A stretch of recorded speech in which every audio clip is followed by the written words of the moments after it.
One of the traditions that stands out in my mind, maybe it's because I'm a selfish person, is one that we called Christmas gift. We would all go to bed at night, and the first one after midnight in the morning that hollered Christmas gift loud enough for everyone to hear, then they were the recipient of a Christmas gift from each member of the family, piece of candy. That's what I was going to say. Those gifts weren't too...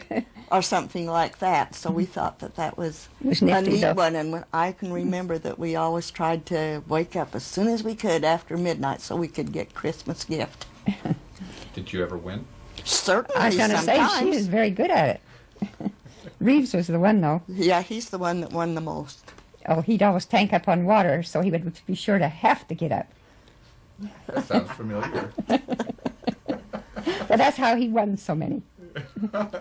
What about some other family traditions that you can remember? Well, sister? before that, our mother got ill, every Christmas she would make a big batch of cookie dough, roll out the dough, and let us each, either with a cutter or our own design, cut out what we wanted to, and a Christmas motive. And we had an awfully good time with those cookies. Christmas in Hatch. Now, Allie, do you remember Christmases in Hatch? Only one. Yeah. I was only there for one. And That's right. That was when I was in the 3rd grade, and I can remember that one pretty good. I was going to say that was a return visit, too, because... This may not be tradition, but it might be interesting. We lived in the Yardley place that had an upstairs in it, and we lived in the upstairs. And there was Mr. Yardley. He used to come clumping in with boots in from outside, you know, doing all these boots. And Milda used to kind of mock him or copy him. And in the summer, why, she'd get on those old boots and she'd come clumping in. And in the winter, too, from the snow, she'd come halfway up the stairs and she'd say, "Oh, Willa!" And she'd just copy that guy and get us all in stitches, wouldn't she? Oh, that was the year also of the heavy snow. And it snowed right up to the eaves of the back of the house. The house slanted this way. And when it snowed up there, we could open our bedroom window and slide down the house, over the fence, right out into the corral. And we did that several times, which wasn't too good an idea. Our mother wasn't too thrilled, but we did it. It was really true. You could walk right over the fences. The snow was crusted. And I can remember that when the snow first came down that deep, Dad had to get the horse and hook it up, and he loaded a tub or something, I don't remember what it was, that he pulled behind the horse to make a trail for us to get to school and a trail to get to anywhere that we needed to go that wasn't at home. So he filled the tub with, say, rocks? Or Rocks something? or Right, something because- heavy. So it was sort of like a plow. So That's it just correct. scraped a good path for us, and I remember that, him doing that. But it was a lot of snow and a lot of cold that winter. The Yes. coldest winter I can ever remember, as a matter of fact. We were snowed in for a week. And when you'd go downtown or any place, if you did, the kids had a party about every day, since how there wasn't any school because we couldn't go. And it would be up, the snow would be up by your shoulders, sometimes higher than you could see. And you just had to trust yourself as you went down the path to certain houses. And there were no snow plows being used. So you had to sort of remember where people were, recognize the trees out front or whatever. And then even though they'd done the best they could to clean the walk, usually you were wet to your knees from walking in the snow to get to people's houses. How did your dad work during times like that? Oh, he worked on the road, and sometime he was sent up near what they called the Divide, because the snow was so deep there that whole towns remained closed in like we were then for a month at a time if he didn't go up there and work. Now, they did have some kind of road equipment up there, but he would have to ride the horse. He couldn't get there any other way. So he was working in weather like that? Yes, he was. And that was pretty rough. I remember, too, at that time, when you didn't have very much money, we made a lot of things like molasses candy and a lot of molasses candy. Yeah, and taffy also. We at one time thought, I suppose, that you couldn't have candy unless you had to pull it.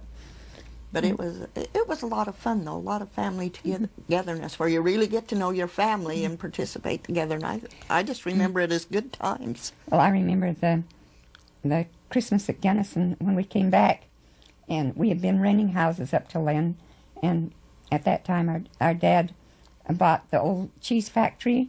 It was a good brick building, but it had to have a lot of remodeling done. And we just bought it when we returned from Hatch, and we moved in. Well, there was no remodeling done.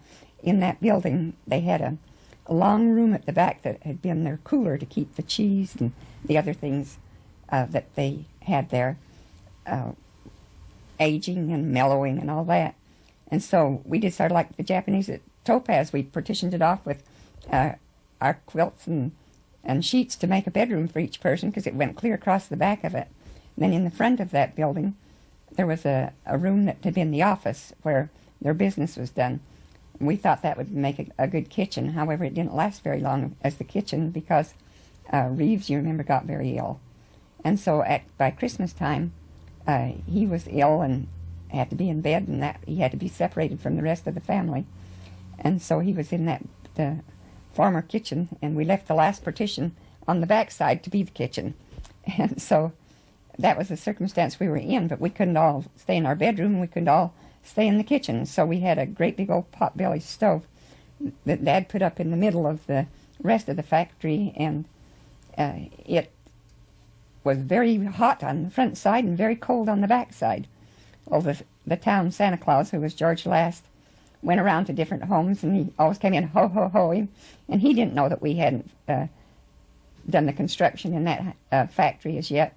So here he come waltzing through the front door, not knocking or anything, just come in ho-ho-ho, and his mouth dropped open, and he almost dropped his pack, because there we were clustered around the stove, and he was not prepared for that thing, but he finally came to enough to give us our little sack of candy before he went. But it was so funny, I can still see his face.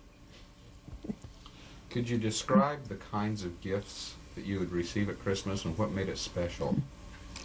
Well, I can tell you one thing. At that time, our mother was one of the best, I don't know what's the right word for it, but she could make money go farther than any person I ever... Best manager. ...ever did see.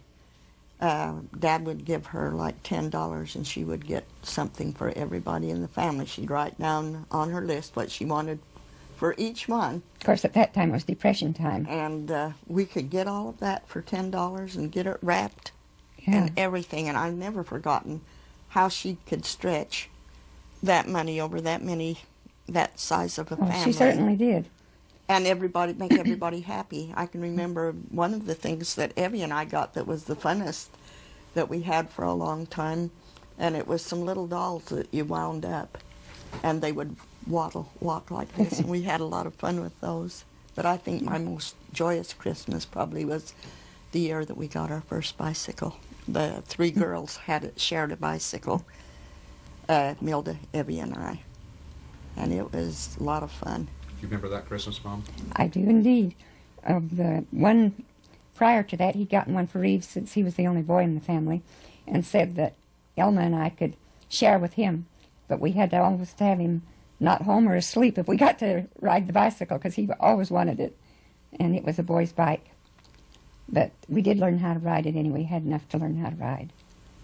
One of my other most favorite things was roller skates. That's what I was going to say. These kids were thrilled at the factory and didn't want Daddy to go ahead and remodel it, because it was just like a roller rink. See, it had a cement floor, and you could just go in that room around and around and around. It was big, and you could just have fun. I just about lived on roller skates because it was so much fun.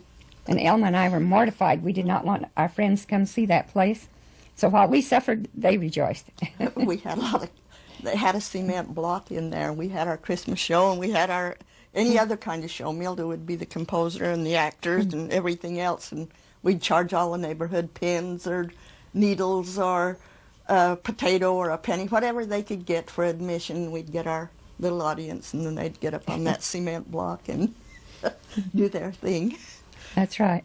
However, we only had one Christmas that was like that. Before the next Christmas, Dad had put in a dining room, a living room, and we were in better shape. And you only went in the back part if you wanted to, because it was cold then, because no heat came in. You didn't go in there unless you'd wanted to roller skate. You'd bundle up and go out there and roller skate. That's right.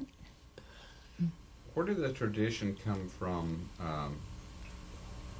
with the orange in the stocking?